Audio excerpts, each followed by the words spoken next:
Hello everyone, my name is Alex Wegner and today we are going to talk about the innovative distracted driving curriculum. So what is distracted driving? Distracted driving is anything from texting, talking on the phone, talking to your friends, playing with the radio, eating, turning around and talking to your kids. Basically anything that's going to take the driver's eyes and their mind away from the road. So I went to the Nebraska DOT website to get some statistics for the past several years. And in 2018, 1,518 car crashes included bodily injury, 2,840 included property crashes, and 19 deaths were caused by some form of distracted driving. So in regards to the literature review, the case study that I used as a base for my research paper and for the innovation was the high school student driving perceptions following participation in a distracted driving curriculum. So what it was is in 2019, researchers developed a curriculum that they tested on students within a high-risk school district. So what it was is they developed a 2-day curriculum that they integrated current statistics on distracted driving and interactive learning stations that included distracted driving situations. The target audience was 9th through 12th graders, and they designed the curriculum to be presented over a 2-day period. And it was intended to be taught within a class that schools already have, for example, a health class. So the first day of the curriculum is an overview of the current statistics, videos depicting serious car crashes to distracted driving, and this is followed by group discussions. So then the second day, the students will then discuss the previous day, followed by interactive activities in groups that include a driving simulator. This gives students a chance to have a hands-on experience. So the method used is they did a pre-test 1 to 3 days before the curriculum and a post-test 1 to 3 days after the curriculum. This included demographic questions, and they asked the teens about their driving habits. So the researchers found that 92% of students found the program helpful and educational. It increased their interest on the subject matter, and 83% agreed that they were actually exposed to new information through the program. So then the majority actually said they would recommend it to their friends, and they would now have the confidence to speak up in a distracted driving situation. This case study was meant to increase the knowledge about distracted driving behaviors, to address the barriers to safe driving, and to teach skills to protect students from high-risk situations.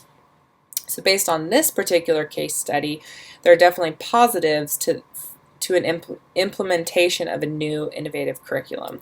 So some additional literature I looked at is a curriculum study guide, which helped me understand that a curriculum is a structured document that includes the philosophy, goals, objectives, learning experiences, instructional resources, and assessments that comprise for a specific educational program. So this curriculum, it's important that it is the right educational information that speaks to students. And then I looked at some driver's educational curriculums that were used within DMVs. And I learned that F.D. Roosevelt actually advocated for better education enforcement in engineering for the public and safer driving. He felt that a driver's knowledge really should go beyond driving skills and knowledge of traffic laws, that it needs to involve so much more. And I also found that while teens and adults are aware that there is laws against texting and driving, that legislation truly has little to no effect. So then in an additional case study, I found that prevention programs seem to actually be much more effective than legislation. So that's why the diffusion of an innovative curriculum is so important, especially to teens. So now let's look at the diffusion of innovations that I looked at. So first, I considered the innovation development process. So first, you need to recognize a need or a problem. So the general public, they seem to be aware that there's a problem, but they underestimate the problem. And the problem is that teens are driving distracted and they're not even realizing that they're doing it. So then you look at the basic and applied research. And this part usually involves some form of technology. And here we look at, there's usually a tool to help solve the problem. And one of the tools that this curriculum is using to help them learn more to build this curriculum is a driving simulator. And one simple design is a simulation that I looked at that allows students to experience firsthand the dangers and consequences of distracted driving without being on a live road. And in regards to the research, one case study I looked at researched adolescent drivers' perceptions on cell phone use while driving, and this provided useful information for the intervention program development. And they found data to support the idea that educational prevention programs were designed to teach students the benefits of not using a cell phone while driving, rather than reinforcing the dangers, and that seemed to be more effective. And they found that targeting the most at-risk group, which is teenagers, is really the best place to start. So the next step in the process is development. And the curriculum needs to be developed in a way that speaks with the students, not at the students. The curriculum needs to be developed in a way to apply to the teens in real-life situations, which will help them engage and be more interested. So then, the last step in the process is to diffuse and adopt. So it is time to talk about the curriculum. It's time to communicate about the curriculum. It's important that teens talk, teens text, teens are constantly communicating. And it's not going to take long before, once teens learn about it, that they're going to communicate, and it's going to spread through all the channels within the social system, which is the school. So then we look at the rate of adoption. When it comes to the rate of adoption, researchers have to consider all the members within a system. Excuse me. So we want to consider all the members, and we start with the change agency, which is the school. They are responsible for hiring the teachers, who are the change agents, because change agents are the individuals who are influencing the client's innovation decisions. And teachers have influence over the students, and they're helping influence their decisions. So change agents need to help develop a need for change. A change agent initially helps clients become aware of their need, why they need to alter a certain behavior.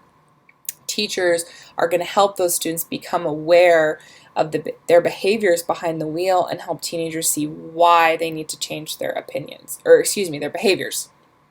So this then makes the students the opinion leaders, but not all the students. The students in the first round of the class, the first semester, are the ones that are going to help change the opinions of their classmates, their peers, their friends. When they go to lunch, they're going to talk about it, and their friends are going to ask them, how was it? Was it educational? Was it good? Was it boring? And that is when they have the chance to give their opinion and change the opinions of others. So then we look at the adopter categories. The early adopters are considered basically the person to talk to before someone else is going to adopt to a new idea. So those are going to be those first round of students again. They're going to be the ones that their peers are going to come to and check with them before they have the chance to take the curriculum and they have the chance to adopt or reject it. And then we look at the early majority, which is before the average member, and kind of the bulk of, or it is the bulk of adopters. So this is going to be your next classes, your next round of students, and so on and so forth, and the next people to adopt to this innovation.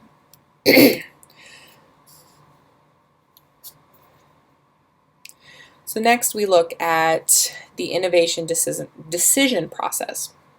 We look at the knowledge which occurs when an individual is exposed to an innovation's existence and gains an understanding of how it functions. So there's a real awareness gap of what students actually know and how they don't fully grasp the risks and dangers with distracted driving. And this is where the teachers, as the change agents, will come in, present the curriculum, and then students will then acquire the knowledge necessary about the innovation. So then from there, they can make a decision, which is the next step in the innovation decision process. At this point, students will decide to actively participate or not participate in the class, and they will make a choice to either adopt or reject the innovation. So then we look at consequences. This is the change that occurs when an individual or a social system as a result of the adoption or rejection. So this one is simple. If an individual rejects the innovation, if a student rejects the innovation, they get on the road, they get their phone, they start texting, they crash. They could do injury to themselves, to someone else, they could kill themselves, kill someone else. Their own lives and others are at stake, which then pushes us into the social system where countless lives, damages, injuries. As a result, for a system rejecting, let's say an entire school rejects the curriculum, and as a result, stats will continue to rise. So in conclusion, without the diffusion and adoption of a curriculum targeting teenagers, we can expect car crash stats to continue to rise. Technology innovations are always changing, always advancing, and with this, behaviors behind the wheel, especially teenagers, takes their minds and their eyes off the road and causes distracted driving behaviors. The innovative distracted driving curriculum is intended to integrate current statistics on distracted driving and distracted driving and the interactive learning stations to help educate students to change their attitudes and behaviors towards distracted driving. Through the adoption and diffusion of this 2-day curriculum, lives will be saved. So thank you for watching.